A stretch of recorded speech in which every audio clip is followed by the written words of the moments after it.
For this uh, live stream, we're going to be going into why hate speech doesn't exist. And first of all, we're going to have to, I'm going to add in the my patron to the chat. And we're going to first discuss on the idea of the definition of hate. That would mean either, when we start to get to the definition of hate, we will look it up based on the Merriam-Webster definition. We're not going to go with a definition from Google because we know how inaccurate that they've been in the past to actually create their own variant definition thereof. And it means an intense hostility or aversion to something deriving from fear, anger, or a sense of injury, extreme dislike or disgust, systematic or especially politically exploited expression of hatred, or an object of hatred, if you want to use a verb, an extreme field of amenity toward to regard with active hostility, strong aversion to, find very distasteful.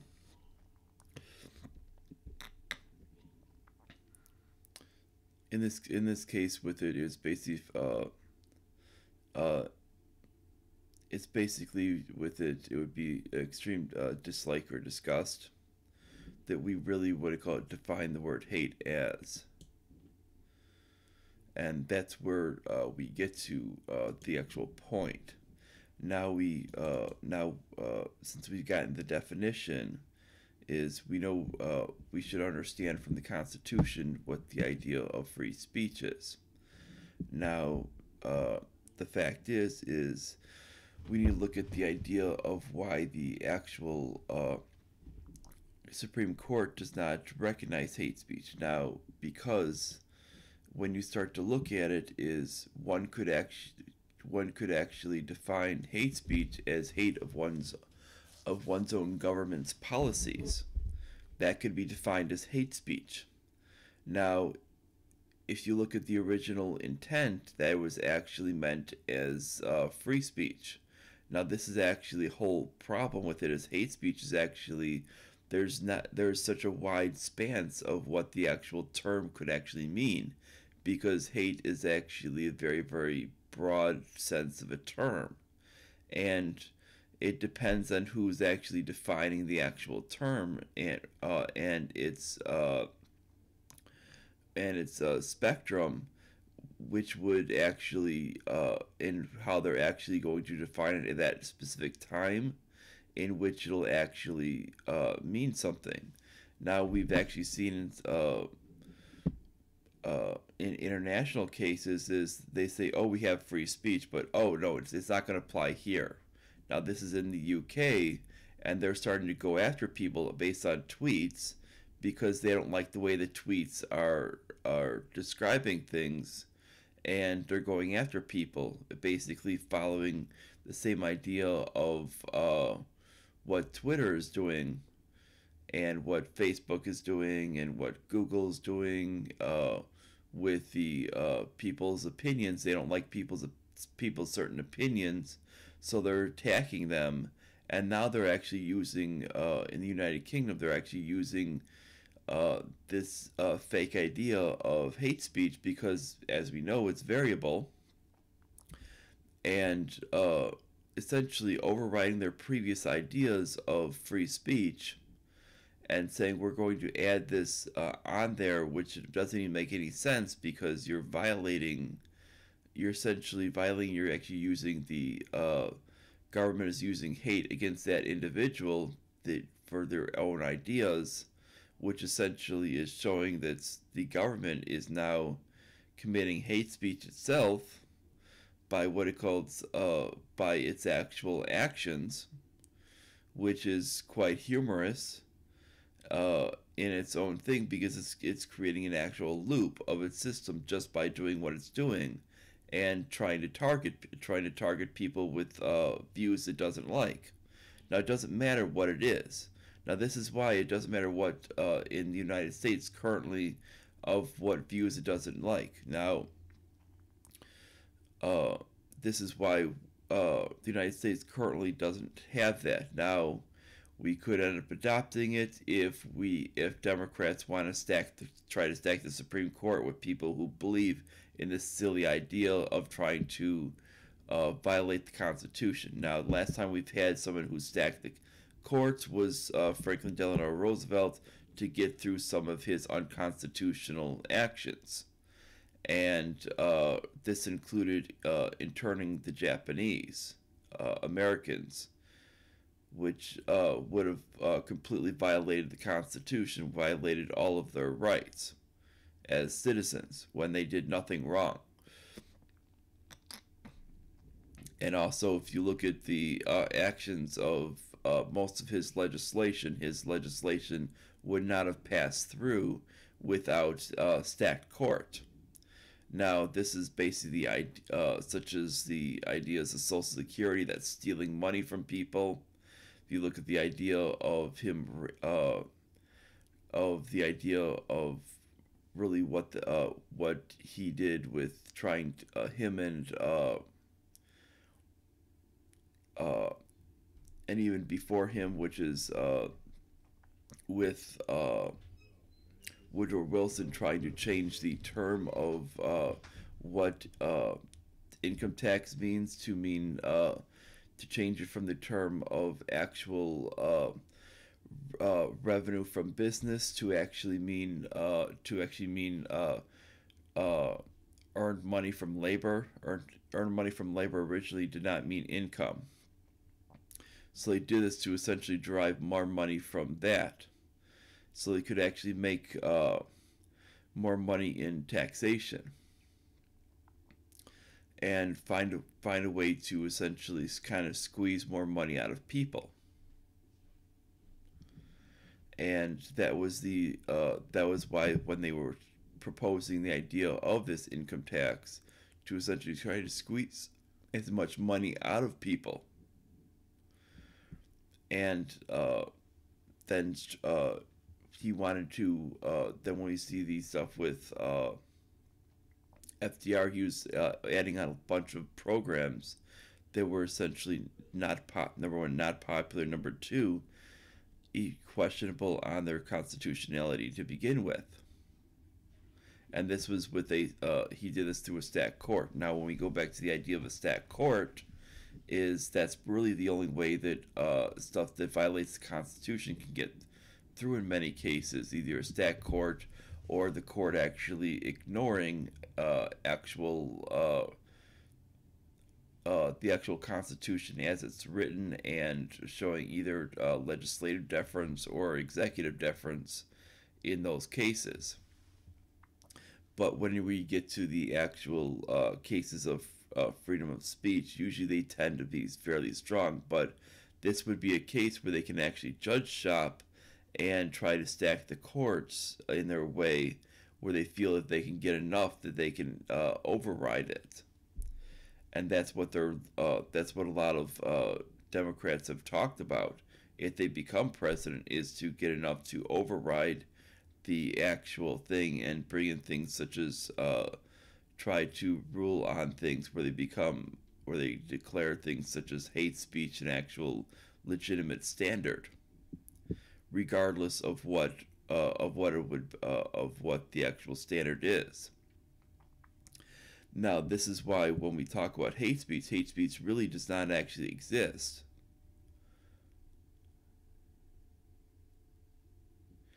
And we need to understand this, and we need to understand that hate speech doesn't exist because of this factor.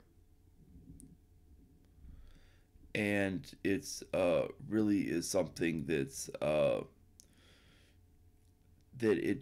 when we go down to the actual idea, is that hate speech is really quite an idea of a myth. And because we're talking about, it's something that could be essentially explored through whatever the actual governing body is deciding what hate speech is. And that's something that's very, very disturbing, very, very Orwellian. And this is where we get to the actual problem, because the government can decide at any specific time what hate speech is, and this is completely against the idea of liberty. And while this, we're not getting into the idea of history as much with this one, I understand that, but this is still the idea. This is still, it goes back to, it does go back to in certain cases to the idea of history, because you're essentially going against the idea of free speech. And free speech is one of those tenets that basically is something of a free nation. And when you start to state that there's exceptions to that rule, that's when you start to rip apart the idea of a free nation. And that needs to be understood, that you can't do that. Then you start to get back to what the original monarchies that were essentially ruling over people and basically stating that you have no rights. And that's essentially where we came from, where we had those problems.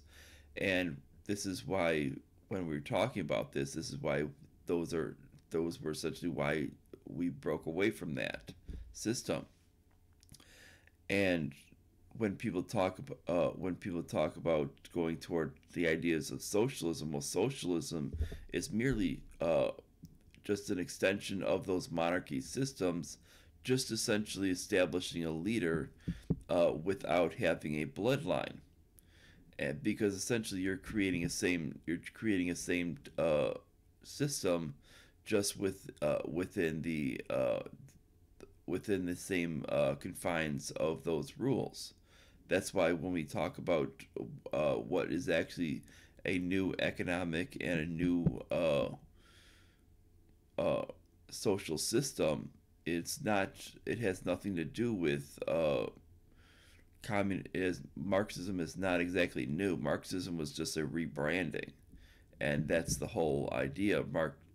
Marx knew that when he was doing that, he essentially was just trying to rebrand it and try to trick people into going back to a system that was going to gain power to the people at the top. He already knew that, and he was essentially using buzzwords within his writings to trick people into thinking that it was going to be uh, thinking it's going to be something where the people were going to have control over their lives, but they weren't. It was deliberately designed so that the government was going to have control over everything, for people that actually understood how the economic system was going to work. If they were actually very, very well versed in it, they were actually going to understand that. That is, that when we start to actually understand what Marxism is, Marxism from the both economic and social ends, uh, is government control of everything.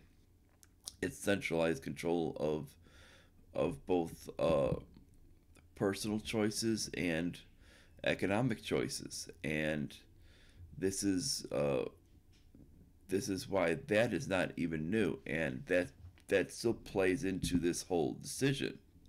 And you're finding a lot of people who advocate for these things with it those are ones who actually believe in Marxist systems. Now, what are Marxist systems? It's not just socialism and communism per se, it's also feminism. Feminism, as we know it with it, is really just a female based version of Marxism. How do we know this? Because when we look at the actual ideas of foreign policy actually, when we have Marxist foreign policy, the actual offshoot of Marxist foreign policy is feminist foreign policy, and they wouldn't have this.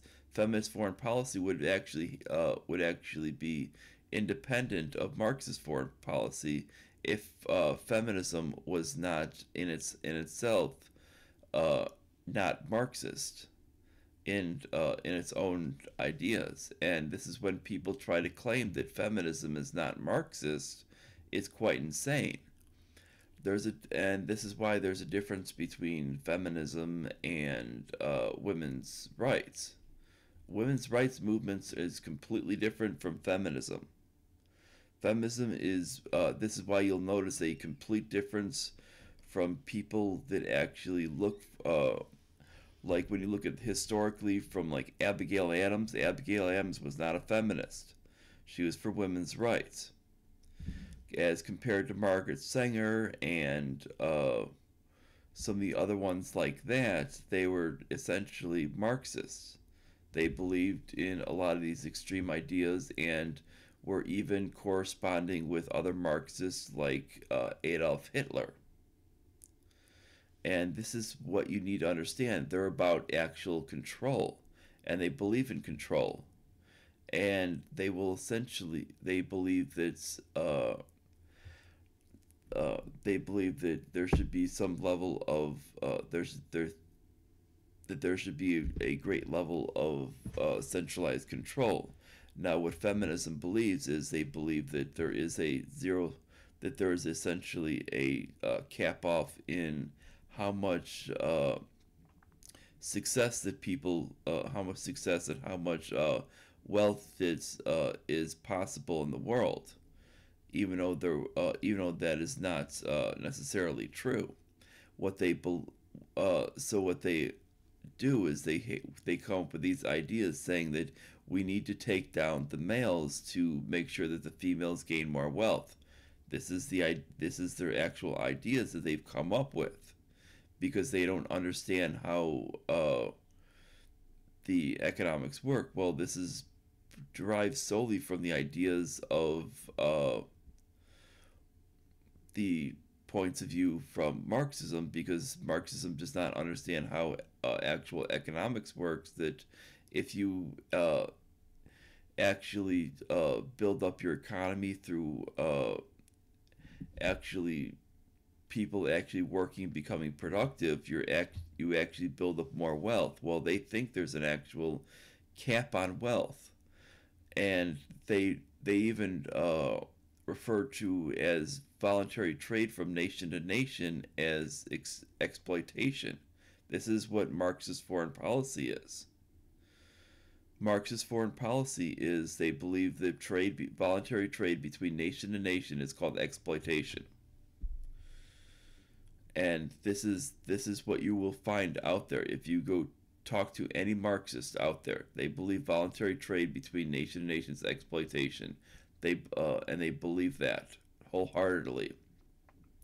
They think it's just out there to basically steal all their goods, and this is just completely insane. And this is when we get to that is this is why you will get such insane ideas as them believing, as some of these people believing in hate speech, because they believe that in the idea of number one, of feelings over facts, and they want and this is one of the ideas to essentially shut down conversations, and it's basically a way to control people. Now, hate speech, when we look at it, is we know that there is no legitimate way to actually define it because it is such a broad term. The reason why we use the term of free speech in the United States is because it is a broad term. We understand that it's a broad term, and there's a legitimate reason for that broad term. And we use a broad term not to limit it, but to actually expand it, and that's the reason why we use that. We would never use the term in a way to limit it. Because when you use it to limit it, that means you're basically looking at excuses to limit any type of speech. And you're basically trying to scratch off any type of speech that you might find offensive. Okay, they're talking about political ideas that we don't like. Okay, need to scratch that off. They're talking about liberty. Need to scratch that one off. They're talking that taxation is theft. Need to scratch that one off. They're talking that to end the drug war, need to scratch that one off. And the more they're talking to that intervention in other countries is wrong and invades sovereignty. Need to scratch that one off. That's hate speech, and this is where we get at. And when you have you shouldn't have a government controlling your speech because there is no legitimate thing with it, and we've had other systems do this that actually control speech, and every single one of them has either been a monarchy or it has been a system of a Marxist system. And we know we've done this before, and we've seen the results from this. These are just disastrous results, and it's always a tyranny. And because you're telling people they can't say this, they can't say that, they can't criticize the government, they can't say this, they can't say that.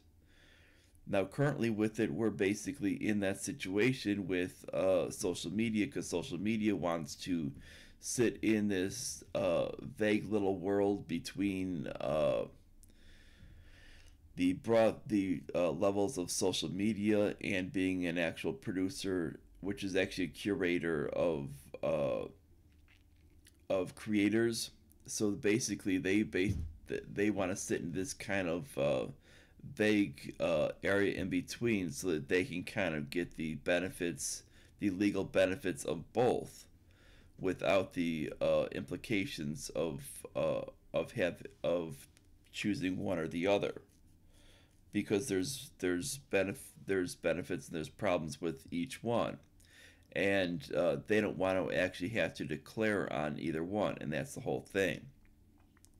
And what we're talking about here is if they were to do this, this would cause a problem for each one of those things. When we talk about like a place like, let's say, BuzzFeed is an actual producer. We see what happens with them because they actually act as curating different pieces that come into their site. They can reject certain things and they can accept certain things, and that's the way things go. Well, if they in an actual social media thing, they technically you can't reject. You have to just accept it like an actual incoming wire, and just let things all come and flow in. The only time where it would be rejected is or basically have an issue with it is if it were actually had to be reported as an actual criminal event.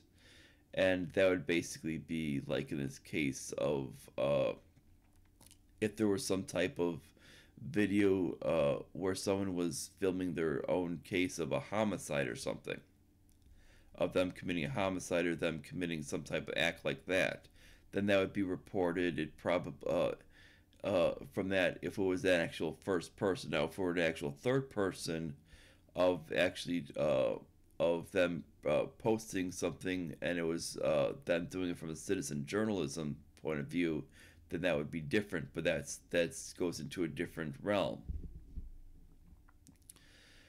But that's where that's why when we get to this, that's why we're kind of at this idea of where hate speech really doesn't exist because of its vagueness. And we need to understand that, and people need to get beyond the idea of, oh, so and so hurt my feelings. It doesn't matter. Get on. Get over it. And the fact is, we need to understand that free speech should be the actual standard, regardless if it's on the internet or in person. And the fact is because we're more of a digital world now, we should understand, we should just totally drop the idea of hate speech globally. And if we want to actually spread the idea of liberty globally, we need to actually essentially have our digital realms represent the idea of liberty from a global standpoint. And the way you do that is you got to kind of lay your foot down with these countries that say they want your services from these social media sites. You don't back down. You don't say we'll be willing to censor. You tell them either A, you take it as is, where no censoring happens, or B, uh, you don't take our site at all. And eventually you're not going to have access to those realms, but you're eventually the people of those countries are going to start yelling at their leaders and saying we want these access to these social media companies, and they're going to start yelling at their leaders for blocking it. And it's going to get to the point to where the leaders are going to have to bend because they don't want to riot in their actual country. And this is where we get to the actual thing of you just need to be strong in your actual country and stop being so weak. And being weak is actually a stupid thing in today's world. And stop being weak and basically stand up and ignore this idea of hate speech because it's so vague. We need to actually stand up and let the actual strongest argument win. That's how you stop. That's how you stop basically bullying and hate speech and all and legitimate hateful speech that has no legitimate points. And you let the strongest argument win. Let all the speech come right through, and it's real easy. And you let all of it come right through, and the most intelligent argument will win. And this is what needs to happen. And when you do that, you're going to notice that this is what's going to happen. And your outcome is going to be you're going to have the smart arguments winning. And instead of targeting people for saying, I don't like their viewpoint, you might realize that their viewpoint is actually the most rational. And the people who you've been protecting, their viewpoints are actually kind of irrational viewpoints. And you might realize that. You might realize that these people who you've been attacking all along, their viewpoints are actually the ones that are most rational. And when those ones that come out the most rational are winning with it, you got to kind of realize that maybe you've been essentially promoting the viewpoints that are wrong. And you don't want to essentially get to where your social media sites are basically trying to pick the winners and losers in debate. And that's really what social media is. Social media is basically a grand scale of debate. And it can actually be something positive where people can debate many, many issues. And the fact is you shouldn't have a third party basically deciding that, oh, what you stated was wrong, and essentially eliminate you from being able to enter into these situations of debate. And that's not exactly what we should be considering as positive. That should be considered as a very, very negative thing. And this is why we shouldn't even acknowledge the idea of hate speech, because we're going to have people that believe in supremacy from all their different backgrounds. You have Jewish supremacy. You have Jews believing they're the chosen people. That's Jewish supremacy. You have black supremacy groups. You have white supremacy groups. You have Latino supremacy groups. You have Islamic supremacy groups. Obviously, if any group that wants to establish a caliphate, you could pretty much guarantee that's a supremacy group. If they want to take over the world with you, can guarantee that. You have Marxist supremacy groups as well. They basically want to bash someone's skull in because they don't believe in Marxism. And you're gonna have all these groups out there, and eventually you need to find out. You need to let all of them debate each other and let the winner come out on top and realize that who's actually the most rational. And this is only going to happen if you leave everybody alone, and you need to become an actual true social media platform. And actually, I uh, basically want all of the social media platforms to do this, and to basically not interact and not try to basically uh, suppress certain groups and promote other groups. Don't actually act in trying to promote or suppress any groups.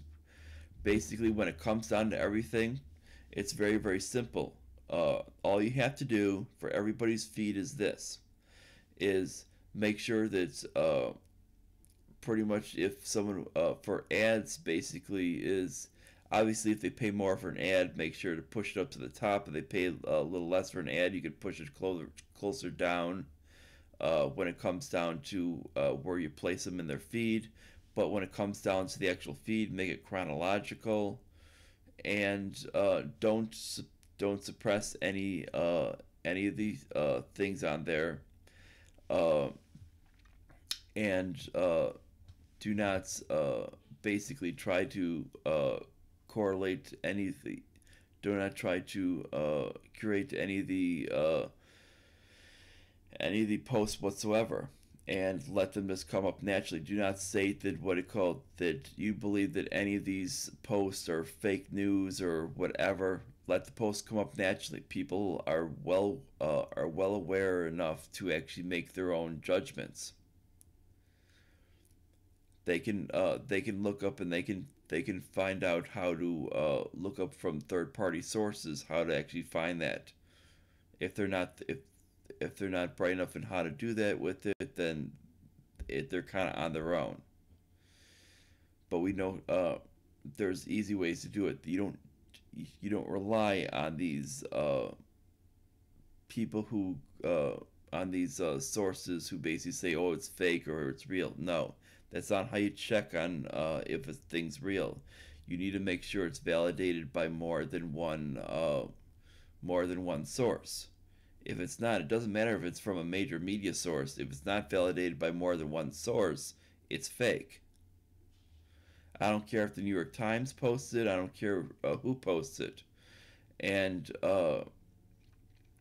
and you can tell if it's propaganda if it seems like it's basically copying the same words as well, and if it's coming directly from an actual government agency for the actual statements, and these statements are just being repeated from the news sources, you could pretty much say that that's propaganda. And this is why we need to be careful of those things as well. And those things will be put out from different things with it, such as when they were with them trying to push that Juan Guaido is the actual leader. That's another thing with it. You need to be very, very aware of is government propaganda, and you need to understand. People need to understand this, and they need to understand what's going on out there. But this is never going to be pursued with it, because obviously, like just as Facebook, with it, Facebook's actually gets their fact checking from the Atlantic Council, which is actually the propaganda arm of NATO. And we know what they're going to do when it comes to those things. We know that they're basically never going to check out the propaganda from those things and going to say this is essentially fake news. They're never going to essentially block those news sites that are essentially reporting things like that. They tend to want to block people who are actually reporting anti-war things. Anything anti-war, they're going to want to block. Thus, with their actions against Zero Hedge, when Zero Hedge was pointing things against the interactions in Venezuela, that's when Facebook removed their page. And this is what ends up happening, because they're essentially Zero Hedge is pointing out was pointing out stuff with that. They're pointing out Zero Hedge has also pointed out things that NATO is essentially a big boondoggle for defense contractors and a basic slush fund for defense contractors. So what they do is they basically say, oh, we're gonna anytime you basically say anything negative against NATO, we're going to uh, we're going to try and remove your page, and that's what ended up happening, and that's what occurred. So uh, it was a factor of them doing that. Now, this is why we can't why it's not only important for not only government not to recognize hate speech. It's now we've gotten to the point to where we should not have it recognized even on social media and on a global scale. I mean, other countries should not even recognize it because it's beyond silly, because the standard can change at any moment. And it shouldn't matter with it. You shouldn't be saying, oh, but so and so's feelings get hurt. This is where we get back to feelings and facts. And feelings don't matter, only facts do. And we need to recognize that whole point. And if we can't get to the point where we're not actually looking at facts, then I don't know what we're actually looking at when we're talking about what actually matters in the world. And that's the whole point. Is that's why when we talk about hate speech not existing, it's really non-existent because it's basically a way to shut people up. And it's basically people can claim that anything is hate speech. I mean, anything that basically that you feel that targets you. Well, there's many individual things that can target a person: their political beliefs, their race, their religion, their what food that they like, what originally what country they originally came from, or what country their relatives originally came from, um, their beliefs on any type of political topic, their I mean it almost expands onto almost anything, and when you start to look at all of these different things, you could see that it's almost endless. So they can almost basically say that anything you can debate could be regarded as hate speech, and that means that there's no limit to what could be labeled as hate speech, regardless if it's fact or not. It could be completely fact based, and you could cite 100% of your sources, and it doesn't matter because they're going to essentially label you as citing hate speech. And you could essentially cite the academic sources for your point of view to show that, and they're going to blast you as for hate speech, which I mean is exactly where I mean I was essentially blasted for hate speech for 12 hours on Twitter for merely stating facts, and it shows that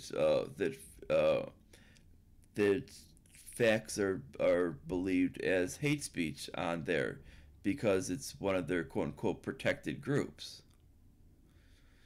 I merely referenced the idea of transgender people with the high suicide rate, and said that that would link it to it being a mental illness, uh, which it is with it, because you don't have, no matter what you have with the other groups being gay, bi, lesbian, or straight, you don't have anywhere close to those numbers with it. They're about 9.5 times that amount.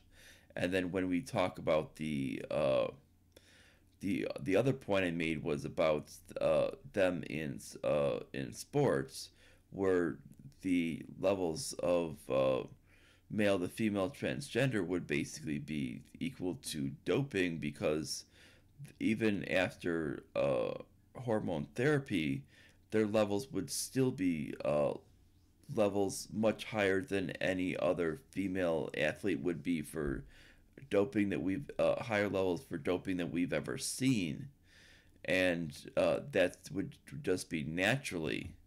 And this is why when we've seen these cases, we've seen in female wrestling where we've seen a girl get her eye socket shattered, and that's just horribly wrong. And we should basically be, and this is why when we look at it, we're not seeing basically female to male transgenders competing in sports when they formerly used to. And it's because what we're finding is we might find that in a rare occasion, but tradition, and they're not having the success at all when they do. What we're finding is they want to be, is it's a lot of times average athletes want to basically become stellar athletes when they want and they want to basically go to flipping sports, and they're basically doing this, and they're essentially flipping, and it's essentially they're doing this so they could be I'm not saying they're doing the transgender thing, but I'm saying what they're doing is the reason why they're still competing in sports is so they can be big fish in a small pond.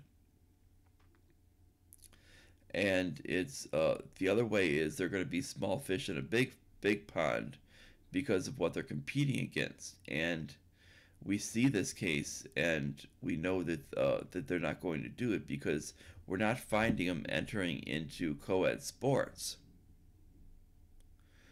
And that's the whole thing. And that this is what I actually made reference to. And when we talk about this, when I made reference to this, is this was deemed on Twitter as hate speech, and they basically banned me. They initially said I was banned for 4 hours. They changed their mind after I deleted the tweet.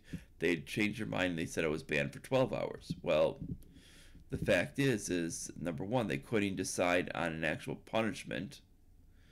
That's number one. Number two is they is on this with it is there was nothing hateful. It wasn't derived in an individual person. It was merely discussing an issue.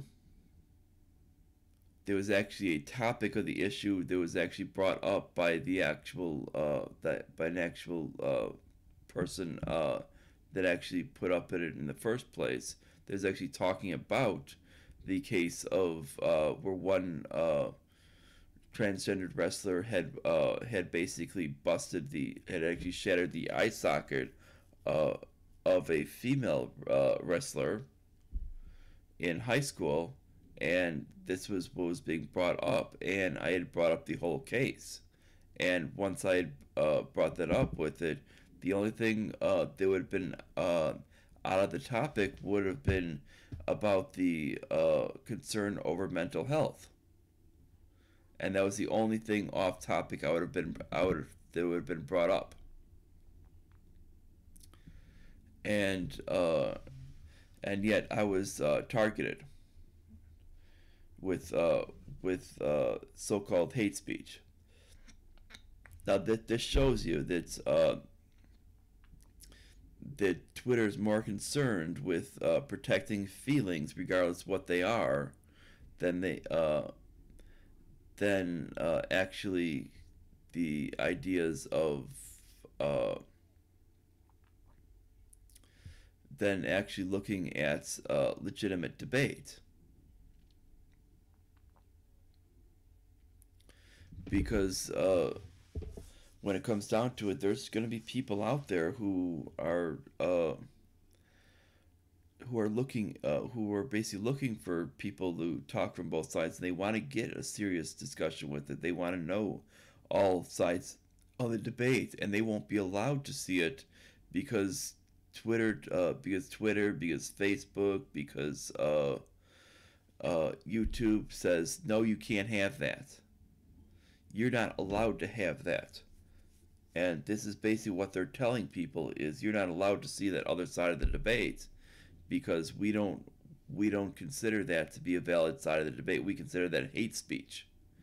And this is where we consider it to be completely wide free speech is very, very important because you need to let the actual individuals decide what it actually is and let them go out there, the bulk of the individuals out there kind of decide what it ranks as with it. Let them complain on their own with it, and then the actual individual creators can deal with them as they please. And what it can go down as is the people can make the actual statements like they want. And then you let the actual best statements win. And that should be how things go. And this is the sole idea of how the debate is supposed to enter. And if you want an actual legitimate discussion between both sides, and if you want to actually start to dissolve some of the animosity between both sides, you're going to have to do this. Hiding the statements of one side or the other from each other is not the way to win. You're not going to do this. All you're doing is essentially is raising the amount of animosity, and you're legitimizing the point that where people are stating that you censor speech, and this is the whole point. And this is where we get to the idea of what we see today, and why we have a lot of the polarization is because we have social media that says no, we can't allow this group to say these things. We can't allow that group to have to interact with these other people because those people are saying hateful things. Well, the fact is you're basically going to create such polarizing things, and you're basically going to have one group that basically thinks the other side is just saying hateful things regardless of if they're valid or not. And then you have the other side, which is like coming up with the statement of you're censoring me, and you're not allowing my statements to even remain on your social media platform, and you claim to be social media and being for free speech. What gives? And this is what you're going to do. And so you're going to have one group that believes that believes in nonsense, and believes that that the opposition group spits out nothing but hate, and they're going to come up with these statements that they're just like Hitler, they're like the KKK, and all these other things that are complete nonsense. And yet you're going to have the people that they're making these statements on are based because these people initially didn't even see the statements because they're getting those statements blocked, and those people believe that hate speech is actually real. And you get the other people who are on the opposite side go, well, you're blocking my statements, and you're basically not even running this like a legitimate company, and you're not running this as the way where you believe in actual free speech like you actually state, and you are essentially running it in a biased manner to essentially create a specific outlook on your actual site. And this is what people are starting to recognize, and you're trying to essentially control people. and it's running almost like a actual Marxist society. And this is what people are actually seeing from the social media sites, and people are getting sick and tired of it. And it's going to be on both sides with it, because people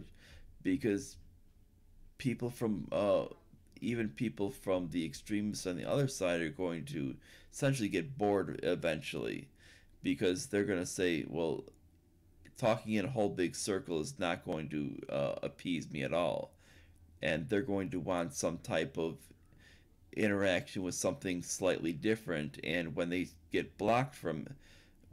getting blocked from talking to people with a different point of view, they're gonna start getting mad, and that's gonna start happening very very soon.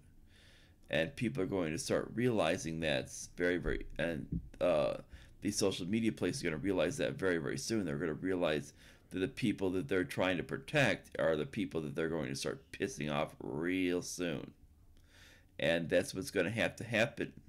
And until they realize it, and realize that the only way to go is actually free speech.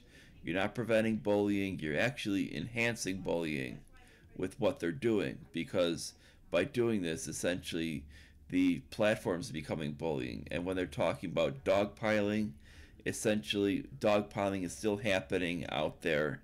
I hate to tell people this, but it's still happening out there. It's just being allowed only on one aspect. Those who have essentially made a statement that don't fit to the actual viewpoint of the group, those gets dogpiled on, and that gets ignored. I'm sorry, but this is the way things go. Those who basically fit into the group are free to basically make whatever type of horrible statements and give death threats with impunity on these sites, specifically Twitter. And they're never going to be essentially penalized for this. And I have had this happen where I've made a benign statement and I've gotten death threats for it, because it didn't fit to the narrow-minded viewpoints of the people on that one post. And that's what you're finding out there. And this is because they believe in this idea of hate speech and this social justice warrior garbage, which has infiltrated all of this. Now, if Twitter was actually smart, they would start smacking these people down and saying, we need death threats to stop, because death threats are actually a serious thing. Now, that would be something, because that is actually a criminal offense, regardless if people are going to actually go after these individuals. And those are the ones that you should be, regardless of which side they're coming from. Now, we're seeing that basically there is no offense if you are if you fit to the political ideology of the company. There is no actual offense for death threats, and this is the problem that I'm noticing on there. And it's not as much of an issue with I don't think it's much of an issue with Google or Facebook, but it's definitely an issue with Twitter. And we can guarantee that Jack Dorsey's not going to do anything, because he supports it all. And we can see that he's going to support 100% the idea that he'll say, "Oh, just block the person." Well, those are death threats. That's actually essentially criminal liability. And if it happens from if a conservative did that to a liberal, you can guarantee that person would actually conservative would be banned within seconds. If a what I call liberal does it to a conservative or a libertarian, the fact is nothing actually occurs. And this is a complete bias. And you can say, oh, but that we think that there might have been potential hate speech used, and there was some legitimate reasons with it, and the liberal may have thought that there was hate speech used, and so there was reasoning for it, and this is what they do. They try to validate it, and it's complete garbage. And this is why we can't have the idea of hate speech as an actual thing, because they're using it with the same openness as free speech, and you can't use a term with the same openness if you're going to use it as an actual penalty. A penalty for something needs to be very, very specific, because when you start doing something and using it as a penalty, we see what's happened with the cases of how our Fourth Amendment has been going to hell with the NSA. How the NSA thinks it can spy on anyone with how it's been using very, very vague terms. And the same thing happens when you use the idea of this term of hate speech. You cannot use a vague term because it means anything. And they might go, oh, but it only means this, and this right now. Well, what does it mean a few years down the road? Oh, we don't know. Well, that's the whole point. The fact is you don't want to use something that is completely vague and can mean anything.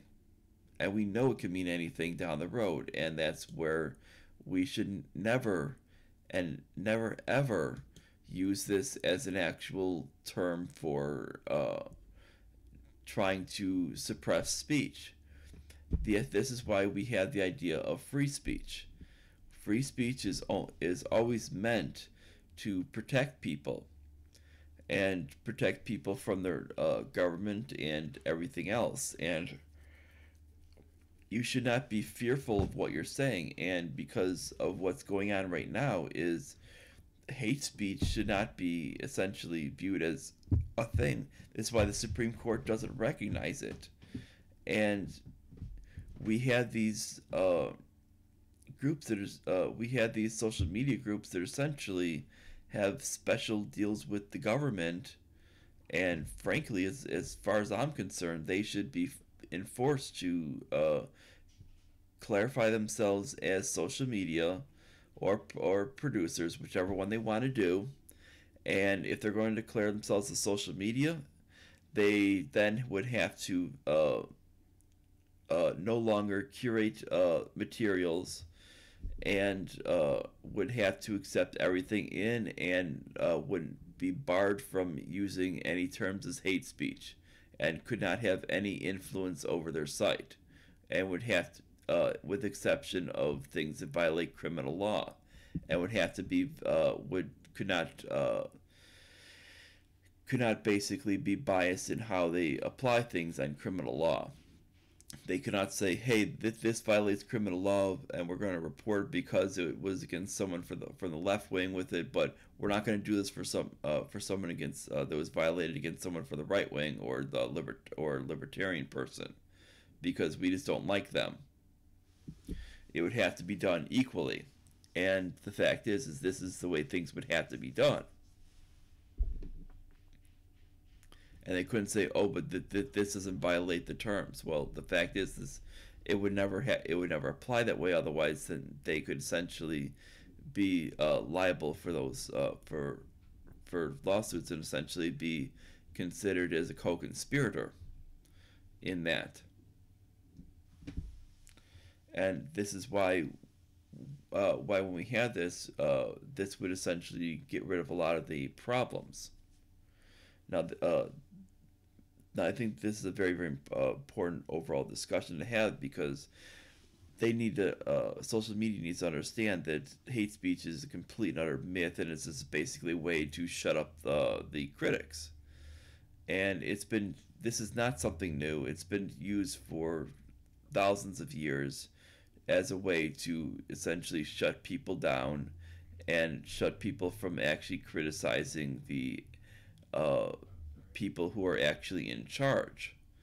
And free speech is actually a relatively new idea, and it's been used to essentially help people out and allow people the actual right to criticize whoever they want to criticize. And it's something that's new, and it doesn't follow any specific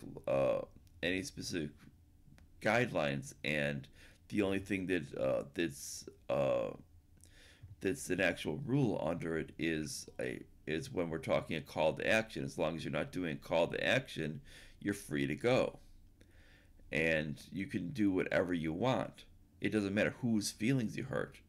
Frankly, there has been cases to where people have insulted uh, basically members of government, including insulting their weight. Now that would essentially, and under the ideas of what we're doing under social media now, that would essentially be listed as hate speech for not being under this idea of a fat acceptance. Now, the fact is this is why we had this. Now, essentially, you could in the idea of the United Kingdom, you can go to jail for that. Now, the United States with it is obviously you'd be kicked off social media, but you would never go to jail for that because the Supreme Court doesn't recognize this goofy idea. And that's where the social media needs to actually catch up and learn these ideas, learn why this is actually a silly idea to begin with, to actually think of hate speech as an actual thing. And they need to kind of get their heads out of their backsides. Now, if you like this discussion, like, subscribe, click the notification bell, make sure to share it all the way around to your publicly and to your friends. Make sure to check out my Patreon. Right now it's in the chat. If you don't check it out in the chat, make sure to check it out in later on. It's at the bottom of the description. And that's about it, everybody. I will have a podcast later today and then a live stream tonight. Sorry about yesterday. I had a lot of errands to run, and that was what caused me to miss all of my stuff yesterday. But that's about it, and bye everyone.